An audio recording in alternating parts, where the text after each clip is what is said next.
ایک भूखे सौदागर ने एक जंगल में एक बड़े दरख्त को देखा। इस दरख्त पर बहुत से खूबसूरत फल थे। सौदागर ने सोचा कि ये दरख्त मुझे अच्छा सौदा दे सकता है। सौदागर ने दरख्त के पास जाकर कहा, मैं तुम्हें काट कर लेकर जाऊंगा और तुम्हारे फलों को बाजार में बेचकर पैसे कमाऊंगा।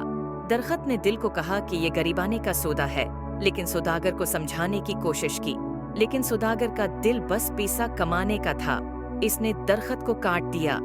कुछ दिन बाद जब सौदागर ने वापस उस जगह की तरफ देखा तो वो हैरान हो गया। वहीं दरख्त काटने के बाद एक खूबसूरत बाग था, लेकिन कोई दरख्त नहीं। सौदागर को अब बहुत पछतावा हुआ। वो अपनी गलती को महसूस कर रहा था। उसके बाद वो उस नतीजे पर पहुंचा कि पैसे कमाने के लिए किसी की मेहनत को नुकसान पहुंचाना बहुत बड़ी गलती होती है। उसने अपने गलतियों को सुधारने का अहद किया और दूसरे लोगों की मदद करने का फैसला किया। उस कहानी से ये सबक मिलता है कि हमेशा दूसरों की मेहनत की कद्र करनी चाहिए।